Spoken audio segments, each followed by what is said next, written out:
ایک غریب رکشے والے کی موت کیسے ہوئی کہ اس کی موت کے بعد پورے محلے کی سوچ بدل گئی۔ اگر آپ لوگ بھی جاننا چاہتے ہیں تو ویڈیو کو اینڈ تک لازمی دیکھیں۔ سلیم لاہور کے ایک پرانے محلے میں رہتا تھا۔ غریبی نے اس کے خواب کب کے کھا لیے تھے۔ صبح سے لے کر رات تک رکشہ چلاتا، تب جا کر روٹی ملتی تھی۔ اس کی بیوی رضیہ بہت صبر والی تھی۔ دونوں کا پیار غریبی میں بھی طاقت تھا، مگر سلیم ہر دن تھک کر واپس آتا۔ رضیہ اس کو پانی دیتی، تھوڑی سی چائے اور امید دیتی کہ ایک دن سب بہتر ہو جائے گا۔ ایک دن سلیم کا پرانا دوست اکرم اس سے ملا۔ اکرم نے کہا، سلیم بھائی ایک آسان کام بتاؤں؟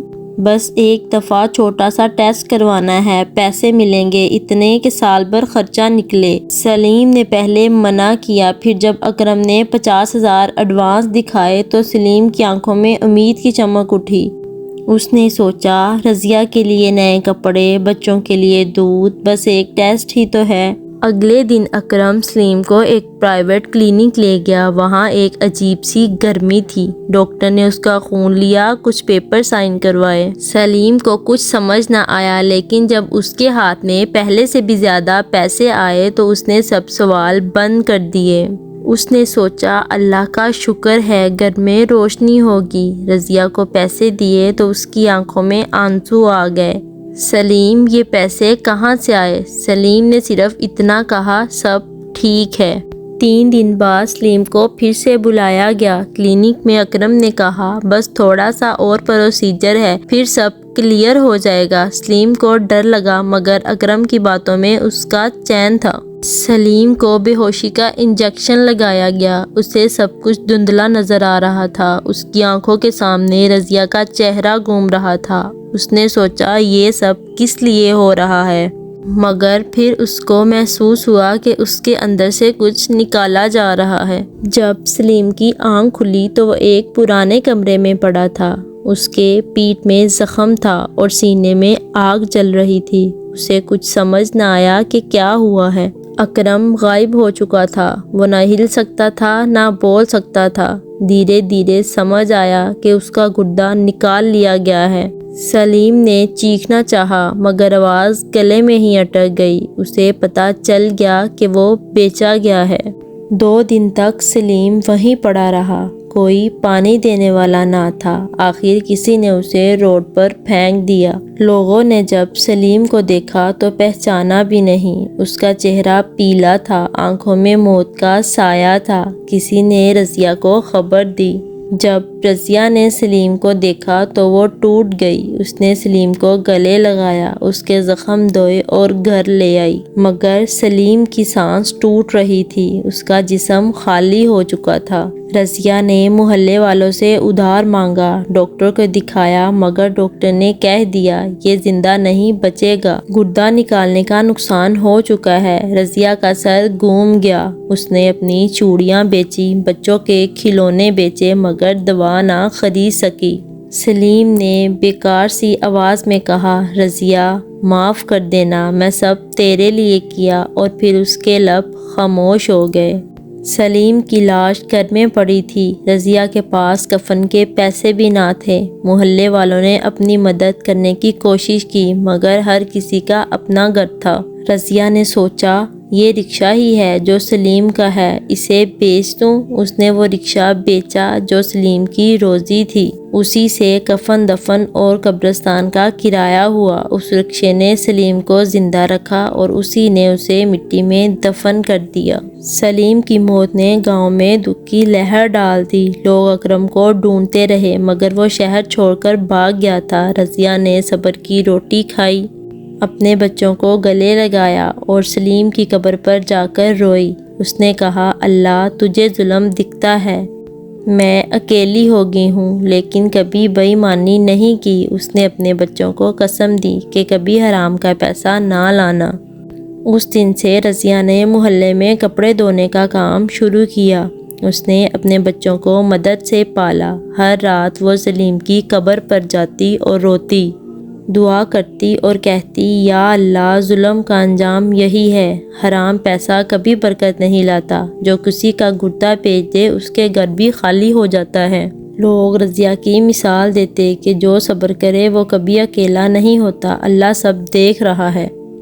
رضیہ کا دن اب گھروں میں برتن دھونے، کپڑے دھونے اور لوگوں کی بے عزتی سننے میں گزرتا، مگر اس کے چہرے پر کبھی شکایت نہیں آئی۔ ہر روز وہ اپنے بچوں کو سلیم کی قبر پر لے جاتی، پھول رکھتی اور دعا کرتی، یا اللہ میرے بچوں کو ان منحوس پیسوں سے دور رکھنا جو میرے شوہر کو کھا گیا۔ محلے کی عورتیں رضیہ کو دیکھتی اور کہتی، بیچاری رضیہ، اس کا سب کچھ چلا گیا مگر اس نے کسی سے ہاتھ نہیں پھیلایا۔ سلیم کو دفن کیے ہوئے ہفتہ گزر گیا۔ اس دن رضیہ نے اکرم کو گلی میں دیکھا۔ اکرم نئے کپڑے پہنے، گھڑی پہنے مسکراتا پھر رہا تھا۔ رضیہ کے دل میں آگ لگ گئی۔ اس نے چیخ کر کہا، اکرم تو میرے سلیم کا قاتل ہے۔ لوگوں نے سنا مگر اکرم ہنس کر بولا، بہن سب نے اپنی مرضی سے کیا تھا، میں کیا کر سکتا ہوں۔ رضیہ اس پر چڑھ گئی مگر لوگوں نے بچ بچا کر لیا۔ اکرم نے شہر میں اور لوگوں کو بھی ایسے ہی پھنسایا۔ وہ غریب رکشہ والوں، مزدوروں اور مجبور لوگوں کو پیسے دکھا کر ان کے گردے بیچ دیتا۔ لوگ جب سنبھلتے یا تو مر چکے ہوتے یا زندہ لاش بن جاتے، مگر کسی میں اتنی ہمت نہیں تھی کہ پولیس کو بتائے۔ پولیس بھی پیسے لے کر چپ تھی۔ سلیم کی موت کو کچھ عرصہ گزرا مگر اس کا ظلم ہوا میں گونجتا رہا۔ ایک دن گاؤں میں ایک نئے پولیس آفیسر اقبال کی پوسٹنگ ہوئی۔ اقبال ایماندار اور دیندار تھا۔ اس نے رضیہ کی کہانی سنی۔ رضیہ کے آنسو اس کے سامنے ٹپک گئے۔ اقبال نے کہا، بہن تجھے انصاف ملے گا، اللہ کی قسم۔ اس نے اکرم کے پیچھے ثبوت اکٹھا کرنے شروع کیے۔ لوگ پہلے ڈرتے رہے مگر جب اقبال نے ان کا بھروسہ جیتا تو کچھ نے بیان دیے۔ رضیہ نے بھی سلیم کا زخم اور پیپرز دکھائے۔ اقبال نے ایک رات اکرم کو پکڑ لیا۔ اکرم نے بہت صفائی دی، پیسے دیے، دھمکی دی مگر اقبال نے نہ سنا۔ اس کو تھانے میں بند کر دیا گیا۔ گاؤں میں آواز گونج گئی کہ اکرم پکڑا گیا ہے۔ رضیہ نے چپکے سے سلیم کی قبر پر جا کر دعا کی، دیکھا سلیم تیرا قاتل پکڑا گیا مگر اب اللہ اسے وہی سزا دے گا جو تو نے بھگتی۔ اس رات رضیہ نے پہلی دفعہ چین کی نیند لی مگر اکرم کی نیند ٹوٹ گئی۔ اقبال کی ایمانداری اور لوگوں کے بیانوں نے کورٹ میں ثابت کر دیا کہ اکرم نے کتنے غریبوں کا خون چوسا۔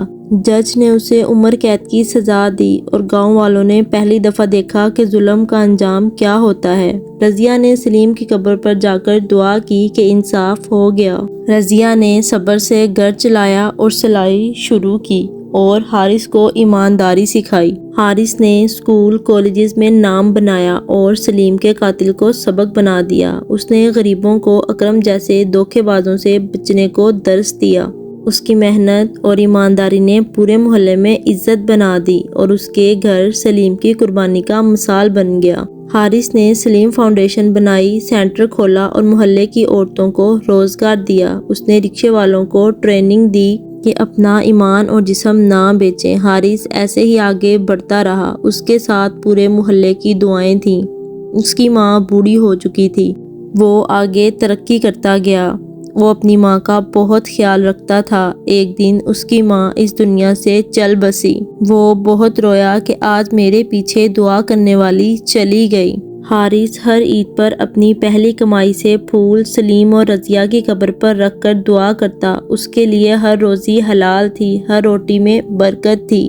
حارث کی ایک دن شادی ہوئی۔ اس کے گھر چھوٹا سلیم پیدا ہوا۔ حارث نے اس کو ایمانداری کا پہلا سبق دیا۔ اس کے گھر کی ہر چیز میں سلیم اور رضیہ کی یاد تھی۔ حارث روز محلے والوں کو بتاتا کہ غریب کا سب سے بڑا اسلحہ ایمان ہے۔ اس نے ہر قبر کو نشید بنایا اور ہر سانس میں سلیم کا سچ زندہ رکھا۔ دوستو دیکھا، پھر انصاف صرف ایمانداری کو ملتا ہے۔ ہمیں بھی چاہیے ہم اپنے بچوں کو ایمانداری سکھائیں اور پڑھا لکھا کر اتنا قابل بنائیں کہ اگر کہیں ایسا ظلم ہو رہا ہو تو ہمارے بچے اس کو روکیں، جس سے دنیا میں بھی سکون آئے اور ہمیں آخرت میں بھی سکون ملے۔